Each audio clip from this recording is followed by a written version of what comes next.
Well, good afternoon and welcome to This Week in Athletics. So I'm Chris Capoletti, I'm the athletic director here at TWIA Rushford. It's great to see you again. All right, so I got my handy dandy notes written down. It has been a busy week. All right, so today is July 17th, yesterday was July 16th. NISFA put out a statement, and I'll put it up right here.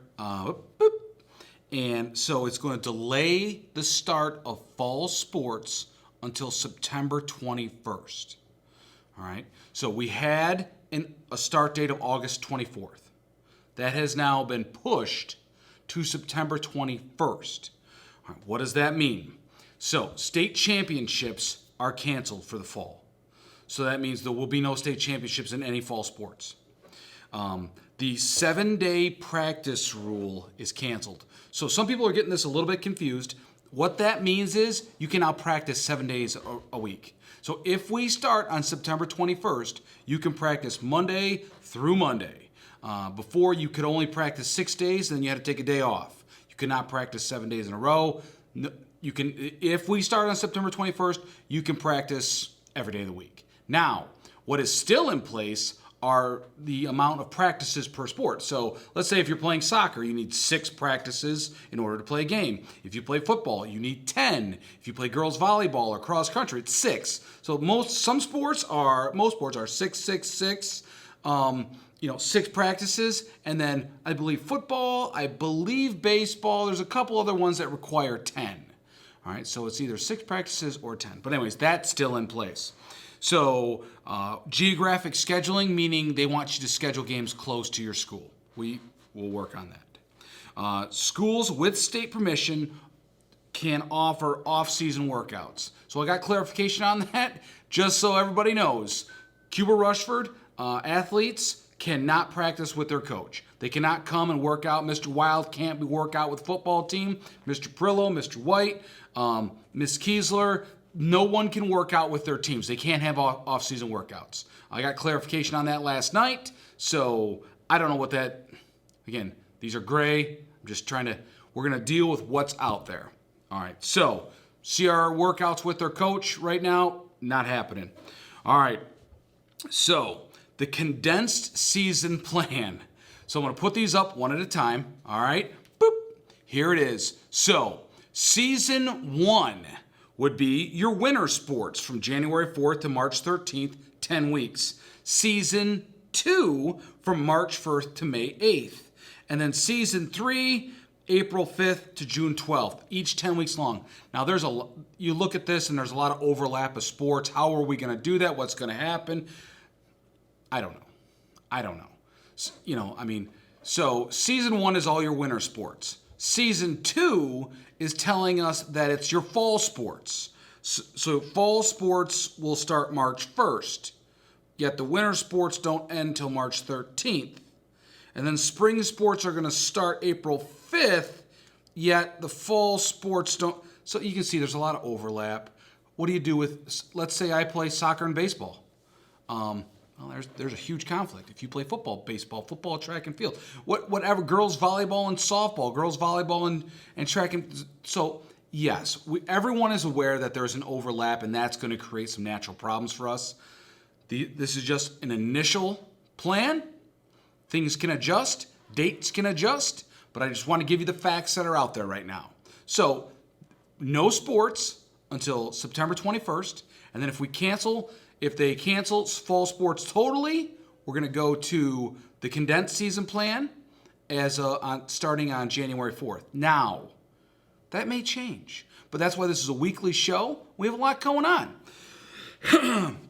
All right, someone asked me, what are high-risk sports? According to the National Federation of High Schools, these 4 are, I'm going to get them right, football, wrestling, competitive cheerleading, and boys lacrosse.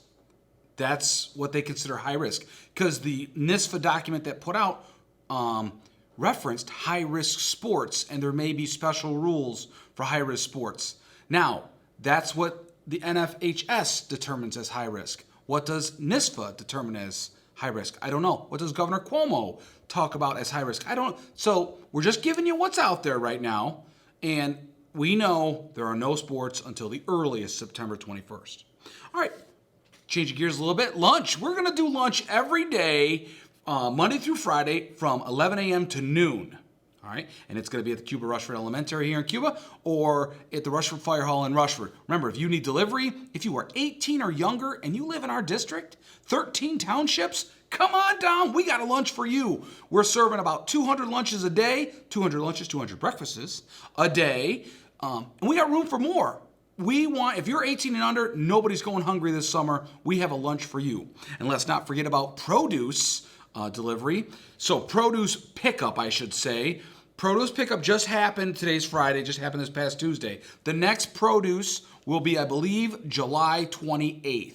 All right, and that's every other weekend. It's going to go right through August. I talked to Mr. Leva. We're hoping that goes all the way to January. So we'll keep you in the know. All right, so I just want to give a mask statement from our superintendent. All right, and here's the statement. I'm going to read it because I don't want to mess it up. I ask that anybody entering, Mr. Gildemeister asks that anybody entering Cuba Rushford school buildings, whether it's a staff member, parent, or construction worker, that you please keep a 6-foot radius around you wearing masks at all time in transit. If you are in for a meeting, once you are seated and socially distanced, masks can come off. So as I enter the building, I have my mask. Before I get out of my car, I put my mask on. All right, so here's my mask. I come into the building. When I'm in the hallway, even if I'm in the hallway alone, I still wear a mask because someone could come out of a door or bump into. I can't safely socially distance. So when you're in transit walking, you have a mask on. Now, I'm in my room and no one is here. Guess what? I can take my mask off. I'm socially distanced. All right. But if someone was sitting in my room and they're 6 feet over there or 6 feet over there, I could take my mask off. All right. So really, really important that once you're in your meeting or once you're in your classroom and you're socially distanced, you can take your mask off. But if you get up to go somewhere, hallways, walking from parking lot in, when you're here, you have your mask on. All right. Really, really important. Everybody's been great here. I've been working with the tech department. If you don't know, I work summer tech hours every day, Monday through Thursday. And everybody in the hallways wearing their masks. It's important. We're going to wear our masks because I think it's really likely that when we come back to school, probably have to wear a mask. But I don't know. That's not my realm. But right now, in Cuba Rushford, in any of our buildings, you're wearing a mask unless you're seated in your room and you're safely socially distanced. All right, super important. Thank you so much. I'm super disappointed that sports have been pushed to September 21st. There's so many questions. That's what we know right now. Hopefully we start on the 21st of September. If not, we'll go to January 4th. Safety first. We're going to take care of our children. We're going to take care of ourselves, and we'll take care of all those things. All right, Rebel Nation, I'll see you next week on This Week in Athletics, kind of combined with the Rebel Express show a little bit. But anyways, have a great weekend. I'll talk to you later. Take care.